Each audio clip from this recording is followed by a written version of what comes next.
माता सरस्वती का अभिवादन हम सब बच्चों और गुरुओं का हमेशा रहता है।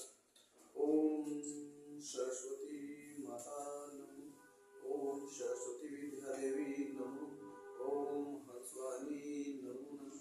ओम सरस्वती नमो नमः। बेटे हम आगे चलते हैं। बेटे जो है सब हमने कल बेटा आपको क्वेश्चन जो कराए थे उससे आगे पहले हम थोड़ा साइंस को पहले ले रहा हूँ बेटे, बाकी आगे कराएंगे। बेटे मैंने एक क्वेश्चन लिखा है, मानव, सभी जानते हैं मनुष्य, मानव खोपड़ी में कितनी हड्डियों की संख्या होती है। इसको अच्छे से समझना बेटे कि मानव की जो खोपड़ी होती है ना बेटे समझ में, उसमें कितनी हड्डियों की संख्या होती है ना बेटे समझ में। बेटे इसमें जो संख्या बैठ रही है वो 22 बैठ रही है। पहले इसको समझ लीजिए कि कभी ऐसा होता है जो कपाल होती है, अगर कपाल में पूछ ली जाती है जो, तो वो केवल 8 हड्डी होती है। मैंने लिख दिया कपाल में केवल 8 हड्डी होती है, बाकी 14 होती है चेहरे की जो हमारी ज्वाइंट करती है नहीं बेटा समझ में। तो वैसे अगर कान वगैरह की सब मिला ली जाए तो ऊपर की बेटे ये बैठती है 29। आप समझिए इसे, क्वेश्चन का आंसर पे मत जाइए, पहले उसको समझिए। अगर आपसे पूछ रहा मानव खोपड़ी में कितनी हड्डियों की संख्या, तो मैंने लिख दी 22 बेटा समझ में। जो सिर और उसका वो है उसमें मैंने लिख दी कितनी 22। मैंने इसमें लिख दिया है कि बच्चे को कंफ्यूजन ना हो, 8 कपाल तो होती है बेटे, 14 चेहरे की होती है। अगर कान की उन्हें मिलाया जाए तो बेटे 29 बैठ जाती है नहीं बेटा समझ में। तो इसलिए अच्छे से इन्हें समझो जो इसका आंसर बैठ रहा, जो क्वेश्चन कह रहा मानव खोपड़ी में कितनी हड्डियों की संख्या, तो वो 22। आप ये समझ गए होंगे 8 कपाल के 14 चेहरे के। क्लियर है। अगला क्वेश्चन है हमारा, ये आपको भी पता, पहले भी आप पढ़ चुके हैं। मानव का हृदय धड़कता है, जो मानव का दिल धड़कता है हृदय बेटे, उसका एवरेज मैं आपको बता रहा हूं, अच्छे से समझिए। 1 मिनट में कितना बेटा, 1 मिनट में 72 बार अच्छा माना जाता है बेटा समझ में। कभी कभी बेटा ये एक चीज का विशेष ध्यान दें, उम्र के हिसाब से कभी ये घट बढ़ जाता है, कभी आप इसको बिल्कुल ये मान के चले हैं कि नहीं बिल्कुल एक्यूरेट, अगर मानो 71 धड़क के आपने कहा भाई दिक्कत हो रही है, ऐसा नहीं। उम्र के हिसाब से इसमें परिवर्तन आता है, जैसे 50-60 उम्र होती चली जाएगी बेटे तो उसमें थोड़ा बहुत परिवर्तन होता है। 60 से ऊपर चल रहा है और 100 से नीचे चल रहा है तो ठीक है उम्र के हिसाब से, लेकिन इसको सही मायने में जो हमारा कहा गया मानव का हृदय 72 बार 72 1 मिनट में धड़कता। 1 मिनट में कितनी बार धड़केगा, 72। समझ गए। अगला क्वेश्चन है बेटे, सबसे बड़ी हड्डी, समझने की बात है। क्वेश्चन तो आपको पता होता है कि सबसे बड़ी हड्डी हमारी फीमर है, सबसे बड़ी हड्डी फीमर, ये मैंने लिख दिया फीमर, बेटे ये आपको पता है हड्डी कहां होता है। ये जांघ से यहां से लेके और ये जांघ से हमारी जो पूरी, ये हमारे बहुत मजबूत हड्डी सबको वो करके चलती है, तो ये सबसे बड़ी हड्डी है फीमर, जो हमारी जांघ से बेटा समझ में, जो घुटने तक जाती है बेटा समझ में। तो ये हड्डी सारे जॉइंट को जोड़ के एक सबसे बड़ी हड्डी मानी जाती है फीमर, समझ गए। उसके बाद एक क्वेश्चन आप समझना, सबसे बड़ी हड्डी तो बहुत जल्दी बता देते हैं बच्चे, लेकिन सबसे छोटी हड्डी नहीं बता पाते इतनी जल्दी। मैंने लिखा है क्वेश्चन सबसे छोटी हड्डी, ये लिखा है स्टिपिस, क्या लिखा तो सर ये कहां की होती है, कान की, कहां की होती है, कान की, ये कान की हड्डी है स्टिपिस। कभी आप इसे ये सोचे कि कहीं अंदर, तो ये सबसे छोटी हड्डी होती है मानव के शरीर में नहीं बेटा समझ में। आपसे पूछ लिया जाए भाई सबसे छोटी हड्डी किसकी होती है, तो कान की स्टिपिस होती है भाई, स्टिपिस, ठीक है। और सबसे बड़ी हड्डी भैया आपने बता दिया फीमर, जो जान से घुटने तक है ना, जो पूरे मजबूती के साथ ज्वाइन करके चलती है ना, मजबूत होती है, जो बॉडी का बैलेंस बनाने में काम करती है ना, बहुत सारी जो छोटी छोटी हड्डियों को जोड़कर वो मजबूत तो सबसे छोटी हड्डी आप समझिए, ये मैंने लिख दिया स्टेपिस, और ये कान की होती है। कोई पूछ ले जाए सबसे छोटी हड्डी किस बॉडी के पार्ट की होती है, तो आप कान लिख सकते, ठीक है ना। क्वेश्चन बदल जाए तो उससे डरना नहीं। आपको पता चल गई है कि ये कहाँ की हड्डी होती है, कहाँ की बड़ी होती है, कहाँ की छोटी होती है। क्लियर है? आगे चलते हैं। मानव शरीर में जल की मात्रा, मानव शरीर में जल की मात्रा, मानव शरीर में जल की मात्रा। देखो बेटा, इसमें भी आपको एक बात थोड़ा सोचना पड़ेगा। जो गुरु जी क्या, जैसे पुरुष और महिला, क्या बेटे? पुरुष और महिला, ये आपको थोड़ा विशेष ध्यान देना। कभी कभी ये कंफ्यूजन हो जाता है बच्चे को, इसलिए मैंने इसको थोड़ा सा महिला और पुरुष में बांटने का प्रयास करा है। नहीं बेटे समझ में? जैसे कहते हैं ना कि बेटे मानव शरीर में जल की मात्रा होती है 60 से लेकर 65% तक पुरुष में, 60 से लेकर 65 तक होती है पुरुष में। जो वाटर की मात्रा है, क्वांटिटी, जो मनुष्य के शरीर में, ह्यूमन बॉडी जो है, उसमें जो जल की मात्रा है वो पुरुष में बेटे 60% से लेकर 65 तक होती है। नहीं बेटे समझ में? उसी प्रकार बेटे महिला में 10% कम हो जाती है, 50 से लेकर 55% महिला में होती है जल की मात्रा।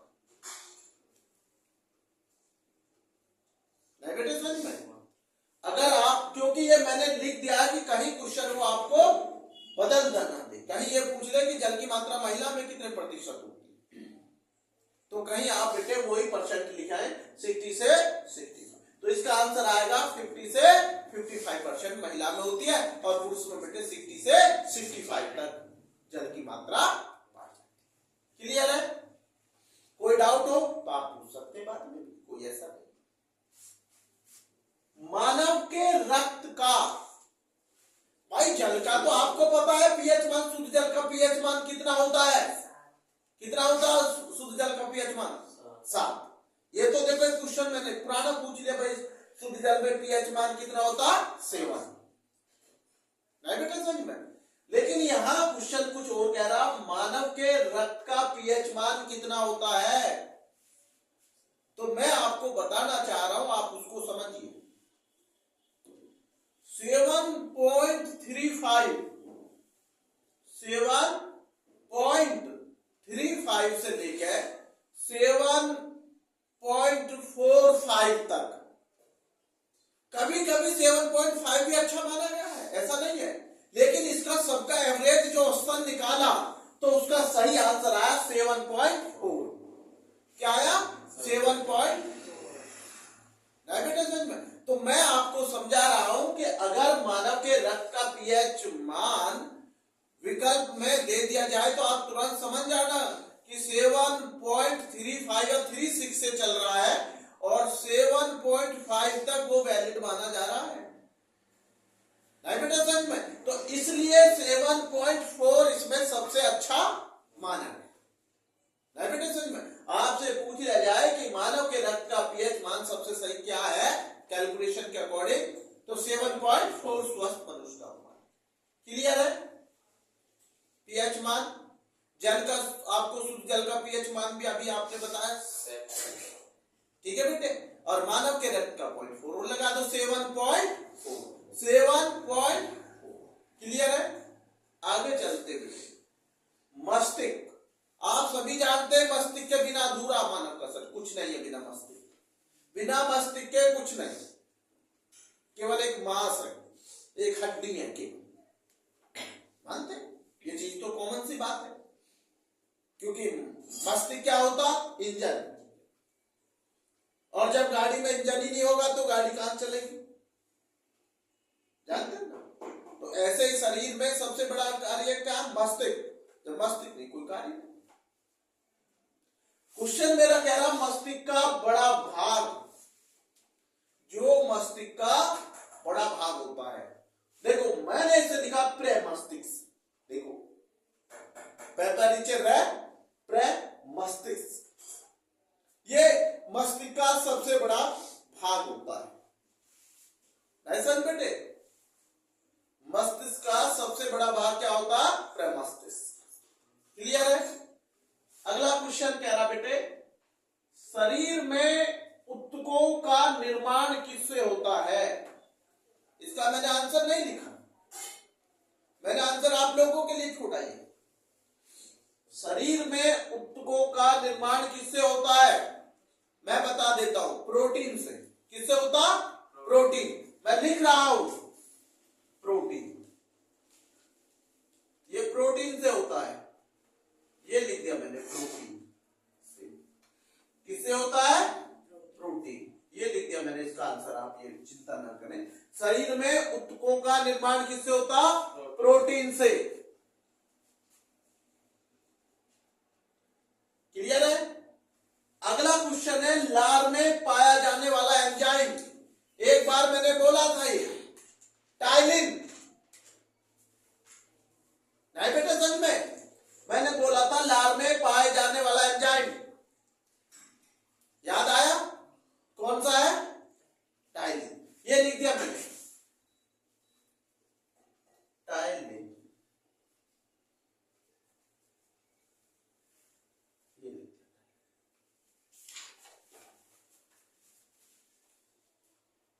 क्लियर है कि लार में पाया जाने वाला एंजाइम टाइलिन। नहीं बेटा समझ में? अगला क्वेश्चन सभी जानते हैं, रक्त को शुद्ध करता है, प्योरिफाई ब्लड को। गुर्दे, किडनी, बात तो एक ही है। मैं लिख रहा हूं किडनी, क्या लिख रहा हूं इसमें? किडनी। ये लिखी मैंने किडनी, ये लिख दिया मैंने इसका आंसर। दूसरा ये किसका आंसर है? रक्त को शुद्ध करता है प्योर, जो ब्लड को करता है वो क्या करता? नहीं बेटे समझ में? तो मैंने ये क्वेश्चन आपको बताया, जैसे मानव खोपड़ी में कितनी हड्डियों की संख्या होती है? 22। बेटे उसमें कितना होता बेटे? 22। 8 कपाल, 8 क्या बेटे इसका? कपाल।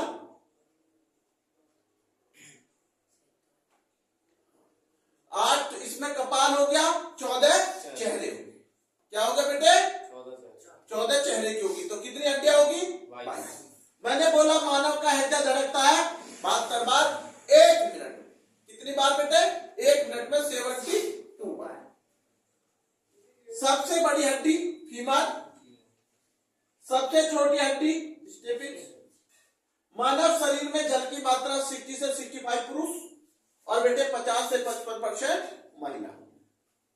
ठीक, उसके बाद बेटे मानव के रक्त का पीएच मान कितना? 7.4। अभी मैंने आपको विस्तार से बताया था। किससे बताया था बेटे? पूरा विस्तार से कि भाई 7 पॉइंट कितना लेते और कितना वो अच्छा पाता। मस्तिष्क का सबसे बड़ा भाग प्रमस्तिष्क। उसके बाद शरीर में ऊतकों का निर्माण किससे होता? प्रोटीन से। लार में पाया जाने वाला एंजाइम को टाइलिन भी कहते हैं। रक्त को शुद्ध करता है, ठीक है? ये हमारा बेटे साइंस का हो गया। कल हमने कहा था कि कुछ क्वेश्चन हम आपसे पूछेंगे। क्या बेटे? कुछ क्वेश्चन हम आपसे पूछेंगे। नहीं बेटा समझ में? तो सबसे मेन चीज क्या है? मैं जैसे एक क्वेश्चन पूछ रहा हूं, मैंने कल भी कहा था कि 25 मीटर और 25 सेंटीमीटर बच्चे गलत करके आ रहे हैं। जो स्वस्थ मनुष्य के नेत्र की जो वो होती है बेटे, देख वो कितनी होती है? 25 सेंटीमीटर। बच्चे बहुत से 25 मीटर पर आंसर लगाए, बट उससे गलत ना करें, है ना?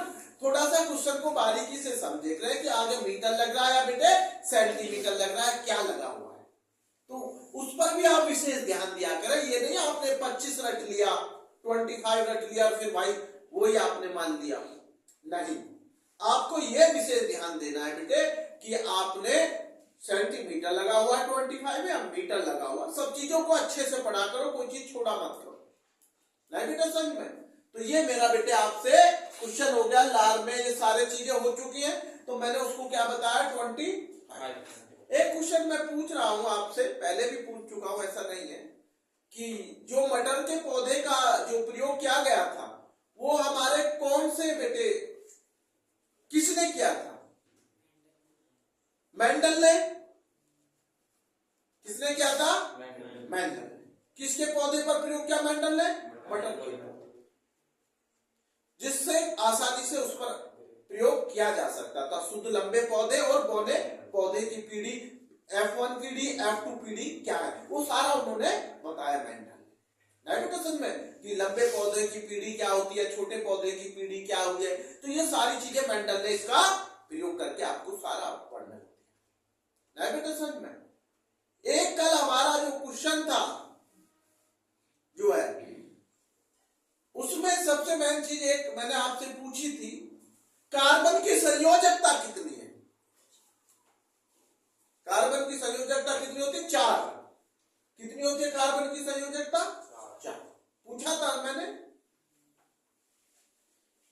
एक उसमें एक आंसर आया था एमीटर। क्या था एमीटर? किसकी युक्ति को मापता है? नहीं समझ में?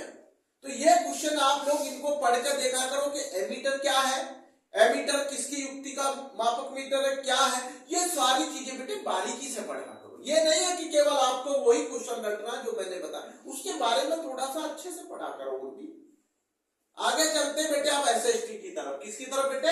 एसएसटी की तरफ। जब एसएसटी पे आ जाते हैं तो जितना मैं इसको ब्लैक बोर्ड को कर रहा हूं इतना आपसे पूछता चलूंगा।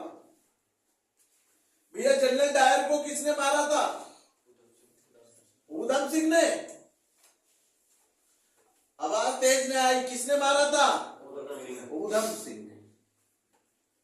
किसको मारा था उधम सिंह ने? General Dyer. क्या किया था जनरल डायर ने, जो जनरल डायर को उधम सिंह ने मार दिया? क्या दोस्त था जनरल डायर का, वो बताइए। उन्होंने जलियांवाला बाग में हमारे हजारों निर्दोष लोगों को मरवाया और लाखों लोग घायल हो गए। नहीं बेटे सच में? तो ये बहुत बड़ी घटना जनरल डायर ने की थी, इसलिए जनरल डायर को किसने मारा? उधम सिंह ने। उसी समय से उधम सिंह देश के सुर्खियों में छा गया था। नहीं बेटे सच में? अब मेरा क्वेश्चन अनुसार ये तो हो, एक मैं बार बार पूछता हूं, ये चोरी चोरा कांड कहां हुआ था? ये गोरखपुर में कब हुआ था बेटे? ये 1922 में। 1922 में क्या हुआ था? 1922 में चोरी चोरा बहुत बड़ा। एक क्वेश्चन था मेरा आपसे, भारत छोड़ो आंदोलन कब किसने चलाया? तो भारत छोड़ो आंदोलन महात्मा गांधी जी ने 1942 में चलाया था। 1942। और दक्षिण अफ्रीका से जो गांधी जी लौटे थे 1915 1915 में। तो इसलिए आपको हर चीज का ये एसएसटी में पता होना चाहिए, कौन सा क्वेश्चन कहां बन रहा है। गवर्नमेंट कंपटीशन में बहुत इन चीजों का बड़ा महत्व है और सभी चीजों से बोर्ड क्लासेस का। मेरा एक क्वेश्चन आज आपसे, गुटेनबर्ग, मैंने पहले भी ये नाम ले चुका हूं, गुटेनबर्ग। इसमें भी बड़ा सस्पेंस रहा है इस क्वेश्चन पे, थोड़ा समझिए। गुटेनबर्ग ने अपनी प्रिंटिंग प्रेस का निर्माण कब किया? जो गुटेनबर्ग था उसने अपनी प्रिंटिंग प्रेस का निर्माण कब किया? निर्माण का मतलब आप जानते हैं मैन्युफैक्चरिंग, बनाना। कब किया? या कुछ तो इसे 1908 ये कहते 1448 दिखा रहे, मानते 1448 नहीं बेटे सच में, लेकिन ये राइट जो इसमें बेटे 1440 1440 कब है बेटे? 1440 में गुटेनबर्ग ने सबसे पहले प्रिंटिंग प्रेस का निर्माण करना शुरू कर दिया था। 1440 में 1440 नहीं बेटा समझ में? 1440 कुछ चीजें दिखा रही है इसमें, मतलब कि 1448। हमने आपको समझा दिया कि कोई चीजें डाउट ना हो। 1448 और इसका वैसे सही वो निकल के जो आ रहा 1440 आ रहा। गुटेनबर्ग ने जो प्रिंटिंग प्रेस का निर्माण किया था वो कब किया था 1440। ऐसे बेटे, और मैंने आपको बताया थोड़ा इसमें डाउट है तो इसलिए वो भी मैंने आंसर बता दिया कि कुछ जो है 1448 में मानते थे। नहीं बेटा समझ में? अब मैं जो क्वेश्चन पूछने जा रहा हूं वो आप समझिए कि जैसे कहते हैं बेटे किसी कहते हैं ना किसके छपे हुए लेख, कहते हैं ना जैसे गांधी जी के बातों से लोग कितने प्रेरित हुए जो क्रांति के लिए जुड़ गए। इसमें पूछा गया किसके छपे हुए लेखों से के कारण यूरोप में, किसके छपे हुए लेखों के कारण यूरोप में धर्म सुधार आंदोलन शुरू किया। मतलब ऐसा कौन था जिसके लेख लिखने से या लेख छपने से यूरोप में समाज सुधार आंदोलन चल गया कि भाई सुधार करना, धर्म सुधार आंदोलन, क्या करना, धर्म सुधार आंदोलन। किसके लेख थे? ऐसा कौन विद्वान था, कौन था जो यूरोप में ऐसा हुआ? तो मार्टिन लूथर था। कौन था? मार्टिन लूथर के लेख छपने से धर्म सुधार आंदोलन शुरू हो गया। तो धर्म सुधार आंदोलन किसने, उनके लेखों से हुआ? Martin Luther. मार्टिन, क्वेश्चन अच्छे से समझ लीजिए, किसके छपे हुए लेख से, किसके छपे हुए लेख के कारण यूरोप में धर्म प्रसार या सुधार आंदोलन शुरू किया गया, या किसने किया? तो क्या आएगा आंसर? Martin Luther. क्लियर है? पहले हमने आपको बता दिया गुटेनबर्ग का बेटे मशीन की प्रिंटिंग पर उसमें 1440, ये हमने आपको अभी बताया मार्टिन लूथर। ये मैं जब रिपीट करूंगा तो आप इसका आंसर देंगे। तो मार्टिन लूथर ने क्या किया था, जो उनके लेख छपे हुए थे बेटे उसमें हमारा धर्म सुधार आंदोलन शुरू हुआ। अगला क्वेश्चन अच्छे से समझना, संवाद क्या है? संवाद, देखो ये वाला संवाद, संवाद कौमुदी, संवाद कौमुदी, ये लिखा मैंने, संवाद कौमुदी। जो संवाद कौमुदी नामक समाचार पत्र का प्रकाशन किया। संवाद कौमुदी नामक समाचार, किसका बेटे? संवाद कौमुदी जो समाचार नामक समाचार पत्र का, नामक समाचार पत्र का, समाचार पत्र का प्रकाशन, समाचार पत्र का प्रकाशन, प्रकाशन। पहले मैं इसे समझाऊंगा जब आप लिखेंगे, समाचार पत्र का प्रकाशन। समझ में आया बेटे? जो संवाद कौमुदी नामक समाचार पत्र का प्रकाशन कब किया गया, मतलब कौन सी सन में किया और किसने किया? सोचने की बात है। जो संवाद कौमुदी समाचार पत्र का प्रकाशन कब किया गया और किसने किया, ये भी पूछ सकता, किसने किया? भैया करा गया था 1821 में। प्रकाशन कब किया गया? कब किया गया? क्वेश्चन पूरा क्या है, कब किया गया? तो मैंने लिख दिया 1821 में। कब हुआ बेटे? 1821। समझ गए? संवाद कौमुदी नामक समाचार पत्र का प्रकाशन कब किया गया बेटे? 1821 में। तो सर किसने किया? राजा राममोहन राय ने। किसने किया इसका प्रकाशन? राजा राममोहन राय ने। अगर आपसे पूछ लिया जाए ये किसने किया, तो आप लिखेंगे राजा, नाम बहुत बड़ा, राम मोहन राय, सब जानते राजा राम मोहन राय। इन्होंने किया था भाई इसका प्रकाशन। आपसे पूछ लिया जाए और ये पूछ लिया जाए कि इसका प्रकाशन हुआ कहां था? कोलकाता में हुआ था। ये कहां हुआ था? कोलकाता। कोलकाता में किया था राजा राम मोहन राय ने 1821 में संवाद कौमुदी नामक समाचार प्रसार का किया गया था प्रकाशन। अब इससे 3 क्वेश्चन बट गया। अगर क्वेश्चन एक है, लेकिन पेपर में तीनों में से भी क्वेश्चन बनाया जाता है कि प्रकाशन किसने किया, तो आप उसका आंसर क्या देंगे? राजा राम मोहन राय। नु कहाँ किया था? कोलकाता में किया था। कब किया गया था? 1821 में किया था। अब इसको आप पूरा समझ गए होंगे कि भाई ये क्या है संवाद को, है ना? क्लियर है? तो इसका बेटे अच्छे से याद करना कि भाई ये काम हुआ। अब मेरा आपसे क्वेश्चन चलता जापान की सबसे प्राचीन, मैं पहले भी एक बार बता चुका हूं, जापान की, लिखते बार जब बच्चे देखते तो थोड़ा मुझे वीडियो को बेटा थोड़ा स्पीड कम रखनी होती है जिससे क्वेश्चन को पकड़ ले। जापान की सबसे प्रसिद्ध या जापान की सबसे प्राचीन, क्या बेटे? जापान की सबसे प्राचीन मुद्रित पुस्तक थी। जापान की सबसे प्राचीन, प्राचीन का मतलब जान के सो पूर्व पहली, प्राचीन बहुत पहले जो मुद्रित पुस्तक थी वो कौन थी? डायमंड सूत्र। क्या थी? डायमंड सूत्र। सर ये क्या है डायमंड सूत्र?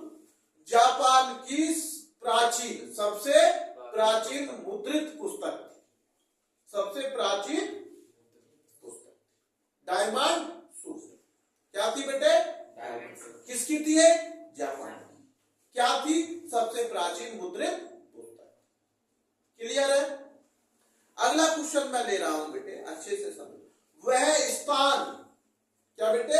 वह स्थान जहां 1927, कब बेटे?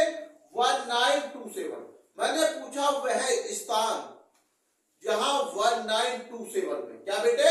1927 में भारतीय राष्ट्रीय कांग्रेस का अधिवेशन शुरू हुआ या हुआ। मैंने पूछा वह स्थान जहां 1927 में भारतीय राष्ट्रीय कांग्रेस का अधिवेशन हुआ, तो बेटे ये पता कहां हुआ था 1927 का अधिवेशन भारतीय राष्ट्रीय कांग्रेस का? चेन्नई में। कहां हुआ था? चेन्नई। और आपको पता चेन्नई को पहले मद्रास कहा जाता था, तो पहले कहां हुआ था वो?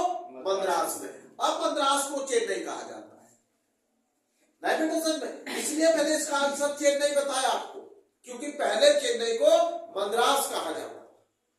जो भारतीय वह स्थान, या ये कह सकता 1927 में भारतीय राष्ट्रीय कांग्रेस का अधिवेशन कहां शुरू हुआ, किस जगह हुआ, कब? 1927 वाला अधिवेशन, तो वो बेटे चेन्नई में हुआ था, मद्रास में। एक बार मैं फिर रिपीट कर दूंगा जिससे आपको याद हो जाए, चेन्नई में, मद्रास में, क्योंकि चेन्नई का बेटे पहले उसको क्या बोलते थे? मद्रास बोला जाता। क्लियर है? अब आगे चलते बेटे, मैं पूछना चाहता हूं वह स्थान जहां चंद्रशेखर, पहले मैं पूछ रहा हूं वह स्थान, चंद्रशेखर सभी जानते, क्रांतिकारी हमारे बहुत बड़ा था चंद्रशेखर आजाद। चंद्रशेखर आजाद, ऐसा कोई वो नहीं है कि चंद्रशेखर आजाद की को कोई भूल जा सके, ऐसा क्रांतिकारी था। और बेटे एक सबसे बड़ी उसकी बात थी, वो कभी पुलिस की गोली से शहीद नहीं हुआ। उसने जब उसके पास लास्ट गोली बची थी तो अपने माथे पर मार के शहीद हुआ। उसने पहले ये चीज कह दिया था, मैं किसी की गोली से, अंग्रेज फिरंगियों की गोली से नहीं मारा गया। जब बेटा वो अल्फ्रेड पार्क था, कौन सा पार्क? Alfred park. सर ये अल्फ्रेड पार्क है कहां? ये भैया प्रयागराज में है। पहले इसका नाम क्या था? इलाहाबाद। अच्छे से समझ लीजिए, अल्फ्रेड पार्क कैसे लिखेंगे? अल्फ्रेड, ये लिख दिया मैंने, अल्फ्रेड पार्क में चंद्रशेखर आजाद शहीद हुआ था। वह स्थान जहां चंद्रशेखर शहीद हुआ था, तो अल्फ्रेड पार्क, जो कि बेटे ये कहां है? प्रयागराज में। कहां बेटे? ये प्रयागराज, जिसका पहले नाम था बेटे इलाहाबाद। पहले क्या कहते थे इसे? इलाहाबाद, लेकिन अब इलाहाबाद का नाम है प्रयागराज, जहां हमारा हाईकोर्ट भी है। उत्तर प्रदेश का हाईकोर्ट कहां पर है? प्रयागराज। और भारत के अंदर कुल हाईकोर्ट कितने? 25। भारत में कितने हाई कोर्ट है? 25। और सभी जानते हैं स्पष्ट न्यायालय हमारा सुप्रीम कोर्ट जो नई दिल्ली में। Supreme court 1, high court 25। और हमारा चंद्रशेखर आजाद क्रांतिकारी शहीद हुआ था प्रयागराज के अल्फ्रेड पार्क में। जब उन्होंने घेर लिया था तो बेटे जब उसके पास पिस्तौल में एक गोली बची हुई थी उसको उसने अपने मरने के बाद भी जितने अंग्रेज सैनिक खड़े थे वो डर रहे थे, उसके पास जाने को तैयार नहीं थे। इतना हमारे क्रांतिकारी चंद्रशेखर आजाद का खौफ था उनके ऊपर। तो आपसे अब चंद्रशेखर आजाद के बारे में पार्क पूछा जाए तो आप तुरंत कह देना अल्फ्रेड पार्क, जो इस समय प्रयागराज में है। और प्रयागराज का पहला नाम इलाहाबाद पार्क था। और जब उसके पास एक गोली बची थी तो उन्हें अपने सिर में सटाकर अपने आप को खत्म किया। किसी फिरंगी अंग्रेज की गोली से हमारा क्रांतिकारी चंद्रशेखर आजाद नहीं मारा गया। इसलिए आजाद का नाम सुनहरे अक्षरों में लिखा हुआ है, शहीद आजाद। बेटे किताबों में आजाद के चैप्टर है, वो हर चीज यही कहता मेरा नाम आजाद, मेरे पिता का नाम आजाद, मेरे देश। वो इतना बड़ा क्रांतिकारी था कि उसके अंदर जुनून ही केवल आजादी था। क्या था उसका मकसद? आजादी। तो इसके बारे में मैंने आपको पूरा विस्तार से बताने का प्रयास किया। और भगत सिंह का मैं पहले आपको बता चुका हूं बहुत अच्छे से। अब मेरा क्वेश्चन आपसे चलता है बेटे, वह स्थान में जो बेटे 1920 में कांग्रेस का अधिवेशन हुआ, कांग्रेस का, वो कहां हुआ? वह स्थान जहां दिसंबर में उन्होंने 1920 में कांग्रेस ने एक अधिवेशन किया, वो स्थान क्या था 1920 में? तो नागपुर था। वह स्थान जहां दिसंबर 1920 में कांग्रेस ने अधिवेशन किया या कांग्रेस का अधिवेशन हुआ था, कौन सा स्थान था वो? जैसे मैंने अभी आपसे पूछा था 1927, तो मैंने आपको बता दिया भैया चेन्नई मद्रास। अब मैंने पूछा वह स्थान बताइए जहां 1920 में कांग्रेस का अधिवेशन हुआ था। तो सर वो स्थान कौन? नागपुर। कहां है वो स्थान? जहां 1920 का अधिवेशन शुरू हुआ था, वह स्थान कहां है भारत में? नागपुर।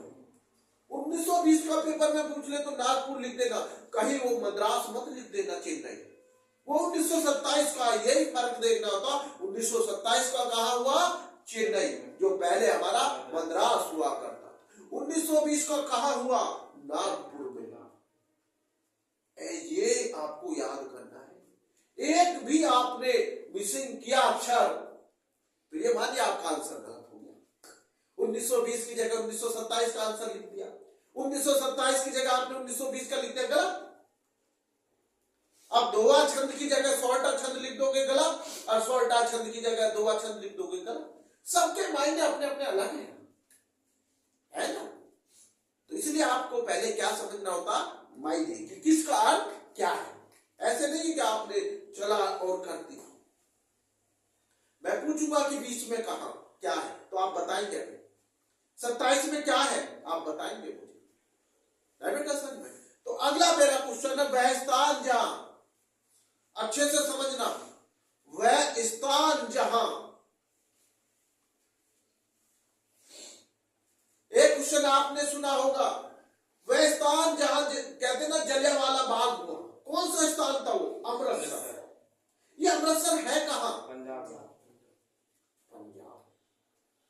ये तो आपको मानना पड़ेगा। अगर क्वेश्चन पूछे जाए कि वह स्थान जहां जलियांवाला बाग हुआ तो ये अमृतसर शहर के पंजाब राज्य में हुआ, क्योंकि पंजाब हमारा राज्य है और अमृतसर बेटा हमारा शहर है।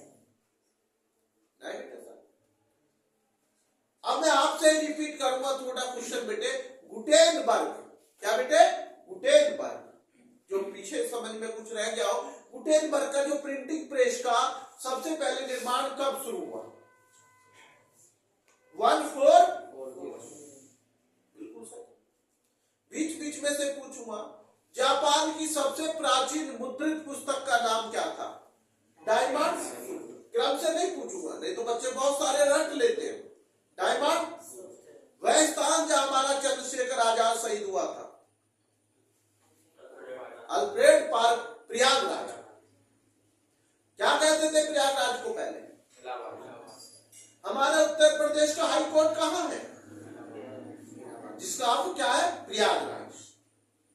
भारत में कितने हाई कोर्ट है? 25। भारत में कितने हाई कोर्ट है? 25। सुप्रीम कोर्ट भारत में कितने हैं? हाई कोर्ट को उच्च न्यायालय बोला जाता है और उसको सर्वोच्च न्यायालय बोला जाता है। कहते हैं ना सुप्रीम कोर्ट सबसे बड़ा। सुप्रीम कोर्ट नई दिल्ली। भारत में कितने राज्य हैं? स्टेट 28। भारत में कितने केंद्र शासित प्रदेश है? 8। भारत में कितने केंद्र शासित प्रदेश है? 8।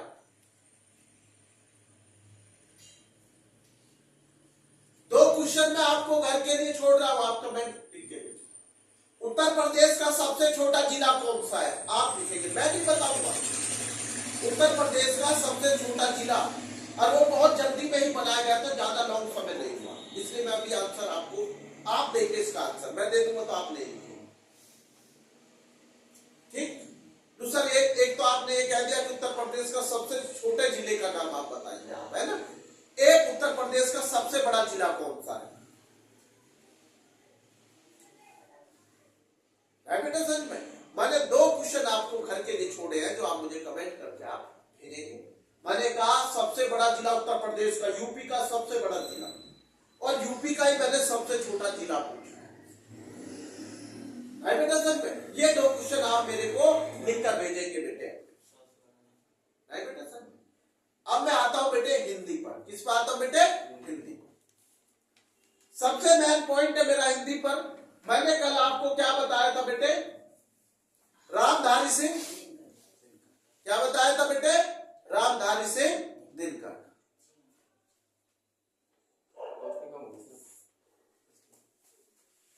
रामधारी सिंह दिनकर। मैंने पूछा था भाई रामधारी सिंह दिनकर का जन्म कब हुआ था? बताइए। 1908 कब हुआ था भैया? इनका जन्म स्थान क्या था? मुझे इतना तो पता है कि मैंने आपको बहुत अच्छे से बताया था, बिहार के मुंगेर जिले के सिमरिया गांव। मैंने कल कहा था भाई सिम याद रखो। कौन सिम का? सबको याद रखते हैं गुरुजी, मेरा सिम बदल गया है, ये सिम तो आपको याद रहता, लेकिन आपको सिमरिया याद नहीं ना।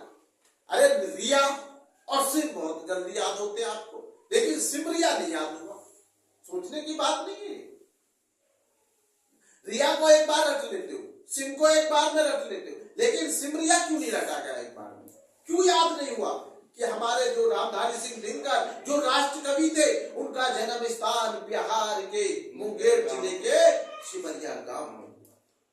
पिता का नाम रवि सिंह, माता का नाम बताइए? मनरूप देवी। तभी तो कहता हूं कि मन और लगन और श्रद्धा से जो बच्चा पढ़ता है, उसको कभी किसी क्वेश्चन के लिए सोचना नहीं पड़ता। सोचता वो है जो मन और लगन से नहीं, केवल समय को पास करता है, केवल समय ये देखता है कि बस कैसे ये घंटा टाइम पूरा हो जाए और हम अपने घर चल देंगे, गुरु जी अपने काम। और मैं कहता हूं एक एक मिनट का समय कीमती है आप विद्यार्थियों के लिए, सभी के लिए कीमती है। समय बहुत बड़ी चीज होती है। बाबू जी कभी आप ये सोच रहे हैं? समय जिसने सही तरीके से सदुपयोग किया वो आगे बढ़ गए, और जिसने समय का दुरुपयोग किया उससे लोग पता कुछ समय बाद उसकी हैसियत और औकात पूछने लगते। वो दुनिया है आज की। ये दुनिया इतनी आसान या इतनी सही नहीं होती है जितनी आप समझ रहे हैं, देखने में लगती है। यहां लोग उतने उतना पूछते हैं जितने उनको उसकी जरूरत होती है। आपसे उतना संबंध रखेंगे जब तक आपकी आवश्यकता है। जिस दिन उनका काम आपसे निकल जाएगा उस दिन आपको बात करना भी पसंद नहीं करेंगे। ये आप समझ लो, ये सच्चाई है, कड़वी है मगर ये सच्चाई है। ये एक बहुत बड़े विद्वान ने बात बिल्कुल सत्य है। जिसको जितनी हमारी जरूरत हुई उसने हमारा उतना इस्तेमाल किया, है ना, कितना होता है। और जब जरूरत निकल गई तो वो आगे निकल गए और हम वहीं पीछे खड़े रहे। होता है नहीं? तो मैं इसलिए आपसे बेटे बार बार निवेदन करता हूं, इस शिक्षा को जीवन भर काम आएगी आपके। अगर आपने ये मन लगाकर पढ़ ली तो आप असफल नहीं होंगे। कहीं ना कहीं आप रास्ते ढूंढ लेंगे, मार्गदर्शन कहीं ना कहीं आपको। अगर आप इस शिक्षा से वंचित रह गए तो बेटे मार्गदर्शन बहुत कठिन होते हैं कि लोग आपका फिर गलत आए बेटे समझ में। तो मेरा कहने का अर्थ है कि शिक्षा को बेटे अपने मन रूह में अपने आप को बढ़ा लो। शिक्षा ही जीवन का मूल आधार बना लो। आप विद्यार्थियों के लिए ये सबसे अहमियत है। जब तक सफल ना हो जाओ, जब तक हार मत मानो, और हार नहीं मानोगे तो एक दिन सफल हो जाओगे। नहीं बेटे समझ में। बड़े बड़े उदाहरण होते हैं बेटे। एक एमपी में मैं आपको समझा रहा, मोटिवेशन के लिए बहुत बड़ी बात। और मैं बहुत बड़ा उस डीएम का ये मानता हूं कि बहुत बड़ा फैन हूं मैं। दतिया जिला पड़ता है एमपी में। दतिया, आप नेट पे सर्च कर लेना दतिया। आपको जब आप उस पर सर्च करेंगे तो दतिया कलेक्टर के नाम से आप उसको सर्च करेंगे तो वहां का डीएम आपको पूरा दिखाई देगा। वो इतना नेक बंदा है, जनता के जा जाके कार्य करता खुद। जनता नाराज हो रही है फिर भी हंस रहा है, हंस के कार्य कराता कि बाबा आप नाराज ना हो। ऐसे में उसके ऑफिस में जो उसका कार्यालय है वहां आम जनता के लिए हमेशा दरबार खुले हैं 24 घंटा। वो कलेक्टर है, बिल्कुल साधारण रहता है, बहुत साधारण सादगी। एक वीडियो वायरल थी कि एक बुजुर्ग व्यक्ति बार बार अंदर जाके पूछ रहा है कि हमें साहब से मिलना है, बड़े साहब से। और वो कहते हैं कि साहब बड़ा साहब मैं ही हूं, आप मुझे बताइए मैं आपका काम कर दूंगा। जब बोले नहीं आप बड़े साहब नहीं हो, मुझे बड़े साहब से मिलना है, फिर भी वो कह रहा नहीं बाबा मैं ही बड़ा साहब हूं, आपको क्या मेरी शकल से मैं आपको साहब नहीं दिखाई देता।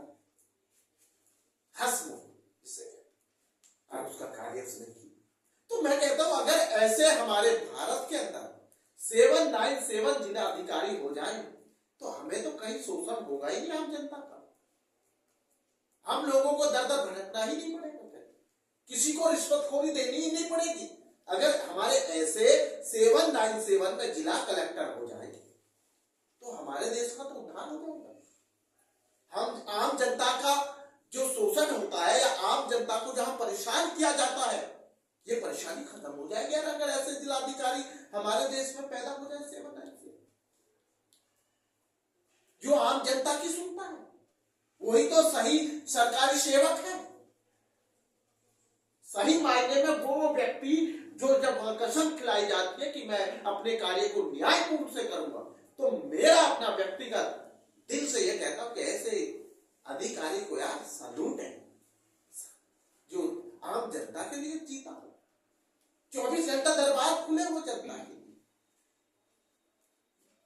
तो मैं तो अपने सारे स्टूडेंटों से यही निवेदन करता हूं बेटे, जब आप जिस पद पर जाके बैठते हो, बहुत सारे स्टूडेंट से ये कहता हूं एक अच्छे से बेटा किसी गरीब का शोषण मत कर, कभी नहीं बेटे, कभी भी, क्योंकि गरीब की दुआ आपको बहुत आगे ले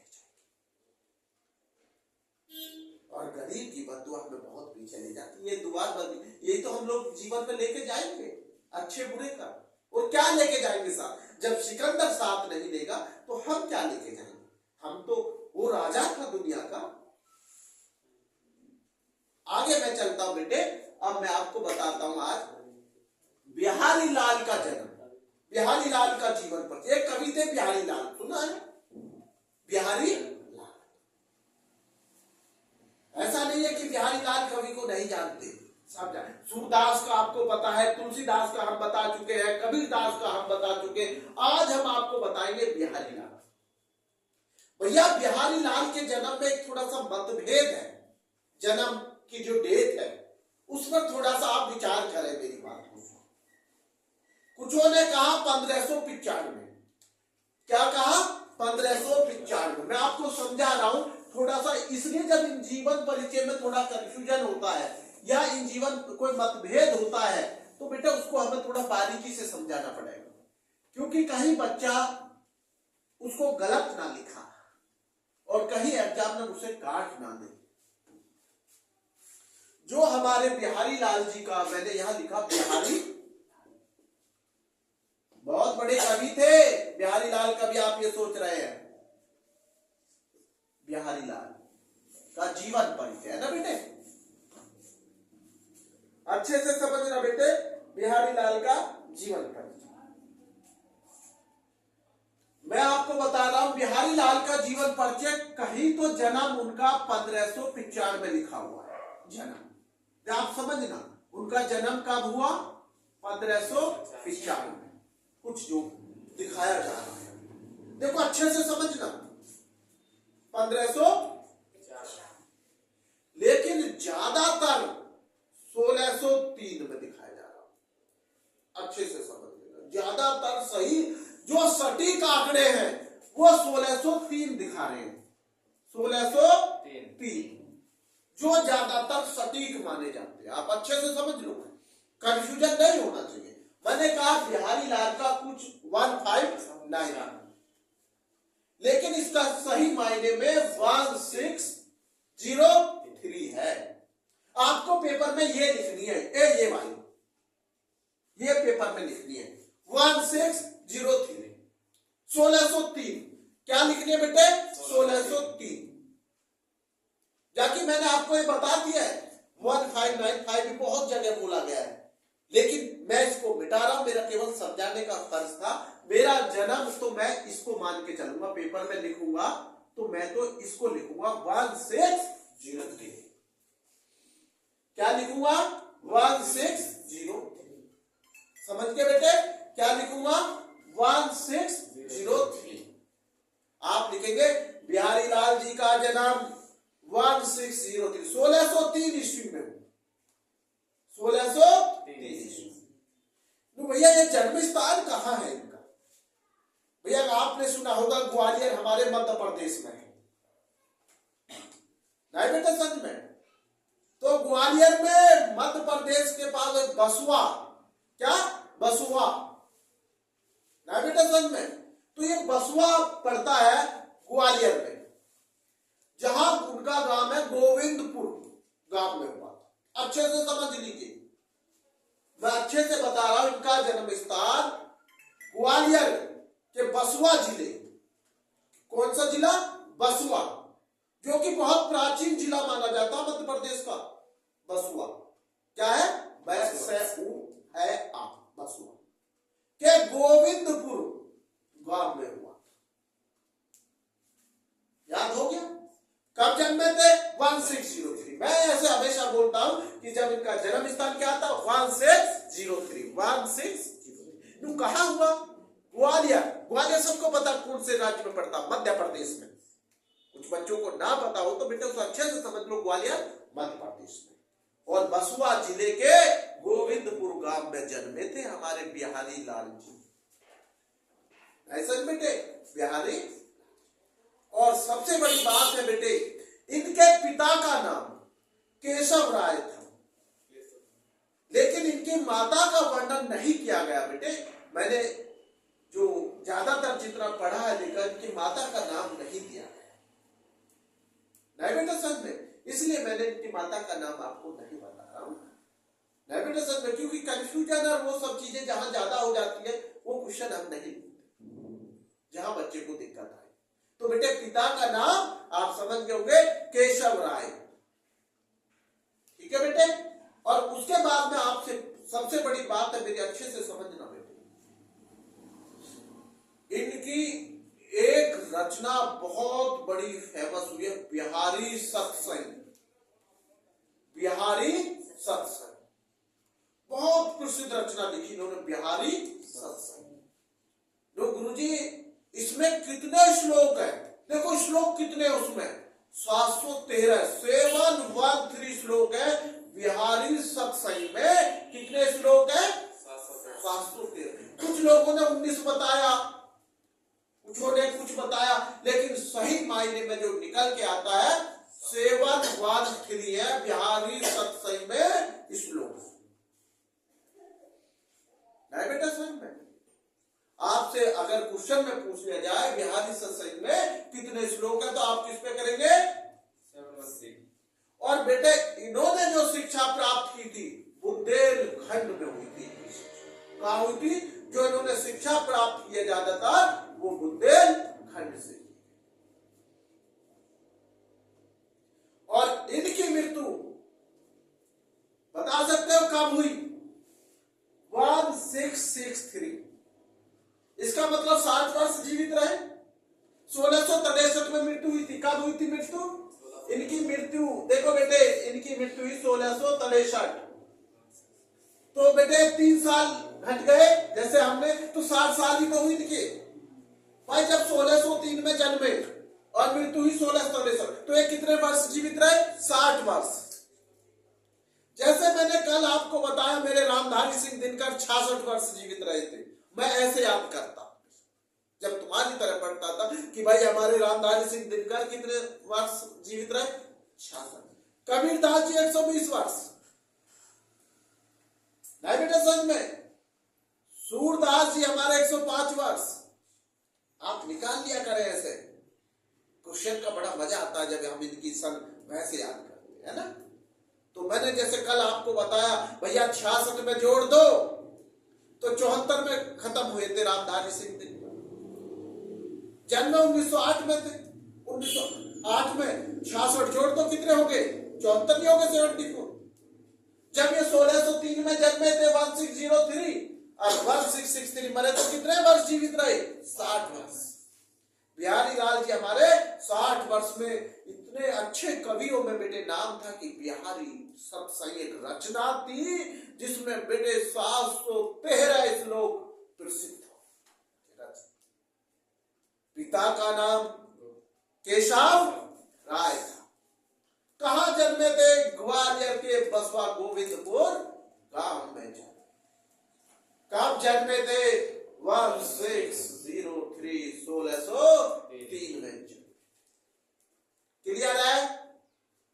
अरे एक चीज और पूछा जा सकता बेटे, ये कवि किस काल के माने जाते हैं? क्वेश्चन आ सकता है 1 नंबर पे। तो ये रीति काल के प्रमुख कवि हैं। आप समझ लेना कि अगर बिहारी लाल को पूछ लिया जाए कि ये कौन से कवि माने जाते हैं काल के, जैसे कोई रीति काल है, कोई भक्ति काल है, नहीं बेटा सच में, तो ये हमारे रीति काल के प्रमुख कवि हैं बिहारी लाल। 1 नंबर में पूछा जा सकता कि बिहारी लाल किस काल के कवि माने जाते हैं, तो आप लिखेंगे रीति काल के कवि माने जाते।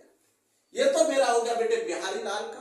अब मैं बेटे आपको हिंदी में 2-3 क्वेश्चन नॉर्मल आपसे पूछ रहा हूं जो पेपर में रिपीट हो जाते हैं। प्रेम माधुरी किसकी रचना है?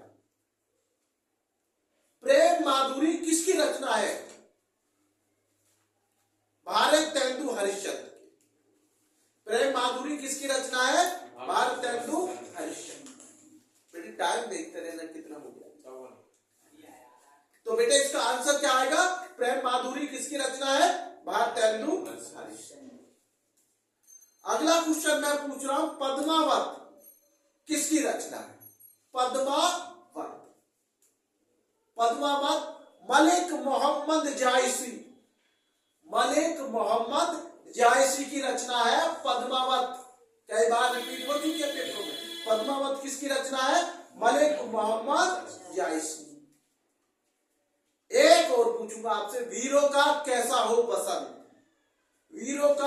कैसा हो बसंत। ये किसकी रचना है? वीरों का कैसा हो बसंत। आप 10th में पढ़ के गए होंगे भाई कि वीरों का कैसा हो बसंत। बेटे ये सुभद्रा कुमारी चौहान ने लिखी है। किसने लिखी है? सुभद्रा कुमारी चौहान की रचना है वीरों का कैसा हो बसंत।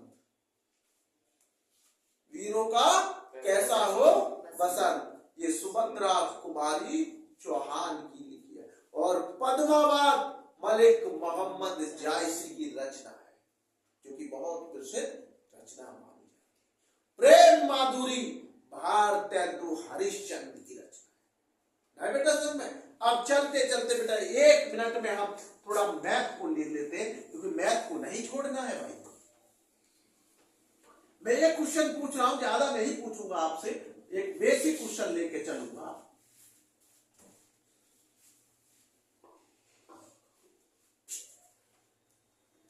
बेटे मेरा आपको मैं पहले भी बता चुका हूं, ऐसा नहीं है कि एक थैला है बेटा, एक थैले में क्या बेटे, एक थैले में 4, समझ गए बेटे, 4 पीले कंचे हैं। कितने बेटे? 4 पीले कंचे। बॉल नहीं लिख रहा हूं, कंचे, जो कंचे खेलते हैं बच्चे है ना। एक थैले में 4 पीले कंचे हैं, 10 नीले, ठीक है बेटे, नीले कंचे हैं,